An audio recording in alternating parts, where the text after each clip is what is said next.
But again, it's along the psychological aspect of it more than the strict horror. Having said that, right. We see some horrific images of ectoplasm and oh my gosh, body mutilation and things like that. Nothing too over the top. It is PG-13. Yeah. Those ectoplasm scenes were pretty crazy. Yes, they were. They were convincing enough. Sometimes when you see that in films, it's very kind of ethereal and it looks CG'd in. And this was like, what the? It was like, oh, that was really gross. But yeah, look out for the ectoplasm. I don't know. It was done a lot more raw, I guess, or yeah. Not in a spooky way, just because it's happening when there's kind of some chaos going on, but the movie doesn't have a lot of stuff like that in it. No, and it's the quiet ones because, well, it's mostly quiet. Yeah, I was gonna say the movie's actually quite quiet, but no, they do, and you don't get this until like the very end of the movie. But because they didn't talk about what they were doing, and because there were questionable ethics involved, yes, on everybody's part, we'll just say that. They didn't talk about what they were doing to other students and other people. So when they were excommunicated or ejected from the college, they carried on their work without sanction. And yeah, I guess that's why it escalates. Exactly. So, and the whole story is kind of told sort of from the point of view of they're calling it. Well, this person said the cameraman, the slutty blonde girl, and the other guy. Like, those are the three. They just slide into these slots. Yeah. These predetermined yes. ropes. So they hire someone on campus, another student, to be their cameraman to help document this stuff. So it's kind of from his point of view. And the slutty blonde girl, as they stated here, she's actually played by an actress whose name I don't know, but she's Barbara from Gotham. Ah, yes. So I was like, oh, what's Barbara doing here? I don't like her in Gotham. Uh-huh. And I didn't care for her in this movie either. Is that Erin Richards? Yes. It might be. It is. Erin Richards, as a matter of fact. Okay. So yes, she was there. So Gotham fans that dig Barbara, they might. I mean, she did great. I'm going to say. Oh yeah, and that was one of the things for the everybody things did great. You may not like about this movie as for being horror or pushing those boundaries. Right. It was well put together, well acted, well edited. Yes. Good soundtrack. Everything was spot on. I just worry that people that were looking for deep horror. Right, because gorehounds are going to be a little disappointed. Yeah, it was pretty subtle, and then there was kind of, I don't want to say a lot of story all of a sudden, but, there's things in the dark past that you learn from a couple different characters. Right. It's not quite an information dump that you get there, but... Right, but like all of a sudden you start learning about that. It does, like you said, it picks up momentum. Yes, you learn the doctor's motivation, a little bit about his history, you learn a little bit about their subject's history, where she came from. Turns out everybody, without giving anything away, everybody's kind of bringing some baggage to this experiment. Yeah, they don't, Which ironically... The slutty blonde girl. Well, they're calling her that because, she's boyfriend jumping, but, you know. Well... It's one of those things, and we'll talk about that actually a little bit more. The guys don't care. I mean, there's no saying that she's jumping boyfriends. That sounds funny. She's not jumping on them. I mean, she is, but she's going from one boyfriend to the next. There's a couple different people that she goes for in this movie, and neither of the guys care. So there's no relationship drama or anything stupid like that going in here. Right. It's all it's believable, and even for that time period, and thinking college students, in the 60s, and all this new psychology stuff going, just everything just seemed very natural. Okay. Well, it's based on a true story. Well, it is, but we'll get to that in a second. So, for the movie though, what would you give it as far as a rating? It's hard for me to choose whether I want to give it 3 stars, which is I liked it, to 4 stars, which is I really liked it. Kind of in the middle somewhere. Yeah, I was going to say 3.5 myself. Because while I liked it, I don't think it's for everybody. But no, because if you're a deep thinker and if you like if you like those subtleties of, I sound like I'm doing the Vicis promo again, but if you like those subtleties of what's going on and the byplay that's happening, you'll find those things appealing about this movie. Well, what do you think of? I'll just read you because there's a lot of 1-star reviews on here, and they're super brief. So I'm going to read you just a couple of them really quick. This person This person says a slipshod attempt at an arty horror flick. Decent acting, but a languid story that doesn't pick up momentum. And an over-reliance on shock scares. So they were looking for momentum and something other than shock scares. They wanted probably more action and scares, but it doesn't have that. It just has a couple outbursts, like I said, that crazy ectoplasm scene, and I think it's more like how it would be in real life. Right. You know, I mean, if you watch the ghost hunter shows and things like that, they sat there for hours for 30 seconds of exciting footage. Yeah. You know what I mean? Right. So, yeah, in that way, I do think it would be more, arguably, quote unquote, realistic. Right.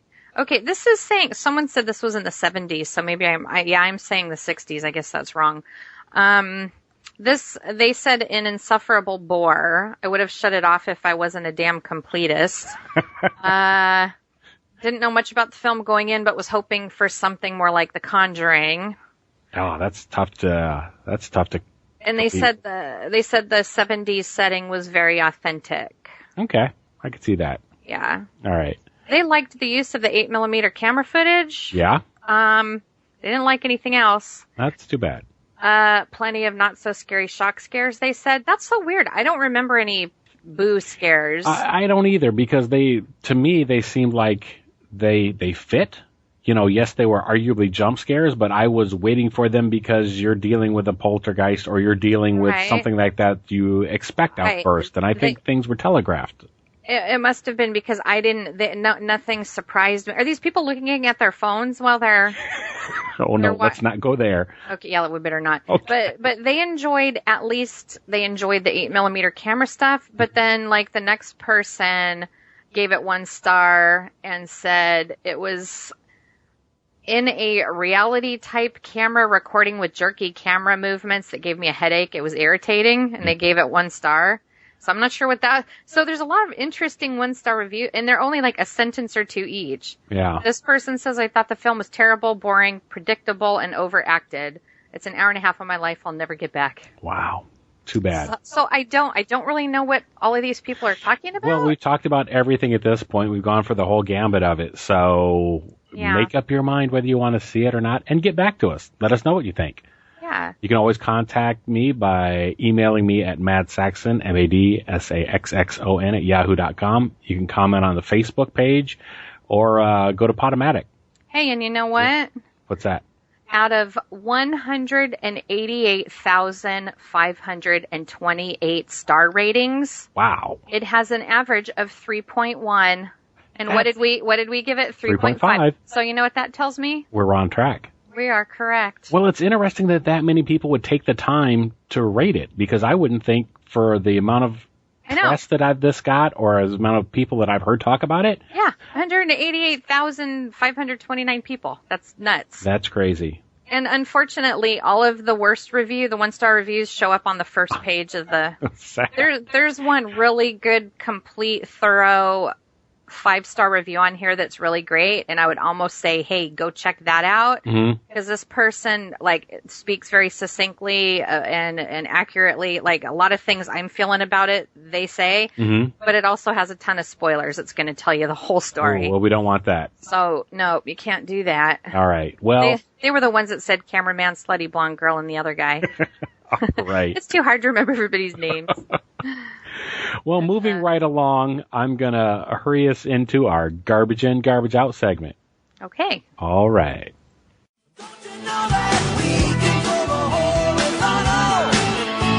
We can throw the vertical too. We gonna make a couch potato out of you. That's what we gonna do now. Don't change your channel. So for garbage in, garbage out, we just watched all 3 Lord of the Rings movies again. Oh my gosh. Creatures of habit. Yes. But hey, did you say Hobbit? No, I said habit, but I know. So let's talk about Fear the Walking Dead being back. You just told me you hated it last night. I hate that stupid show. That's too bad. We had such high hopes for it.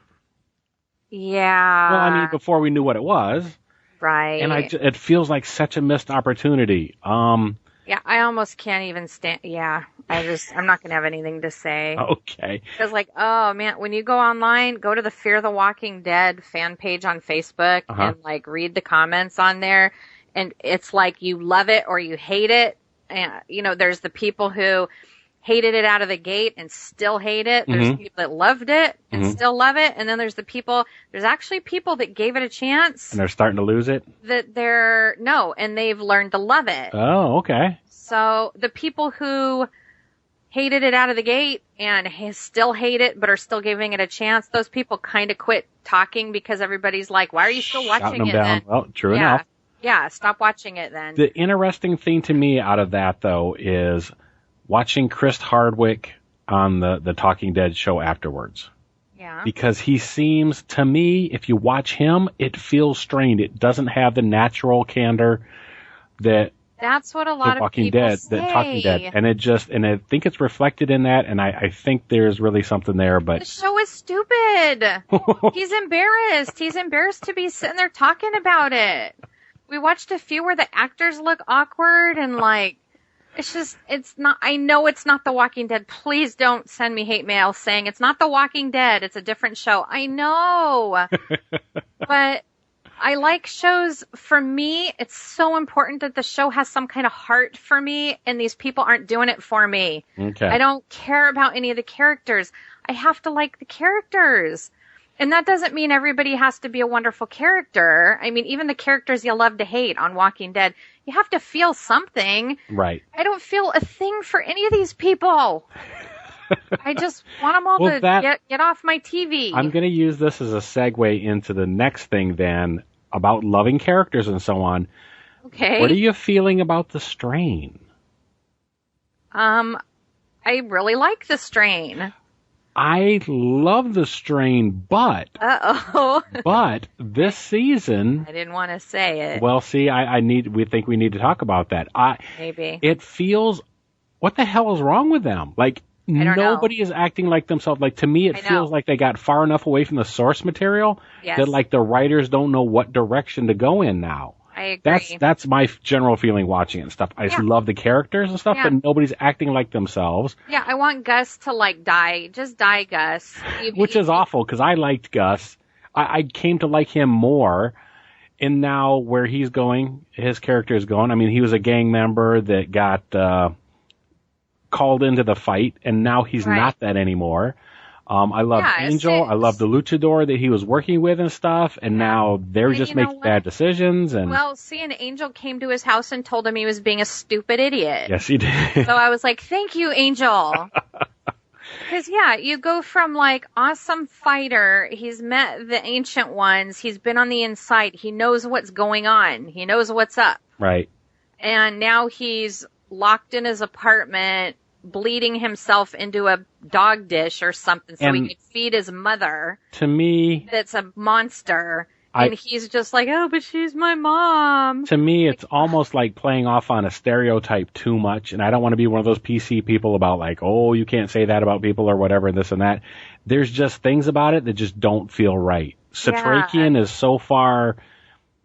I get where he's wrapped because, of course, I hope we're not spoiling anything for anybody with this. We're obviously quite passionate about this. But he has the lumen and stuff. I understand him being distracted and stuff, but Fett's not acting like himself, and so anyhow, my point was there was a lot of a little bit of weird dialogue, some really weird comments that were like, what? He wouldn't have.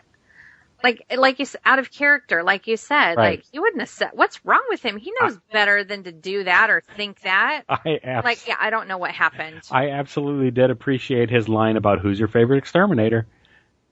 That was awesome. Yeah, and so tricky and didn't even say anything. He's just like, let's get going. Or I was like, oh. Anyhow, So obviously the strain is back. We are enjoying that. So zombies seem to be the theme here for this Crawling Chaos, though, because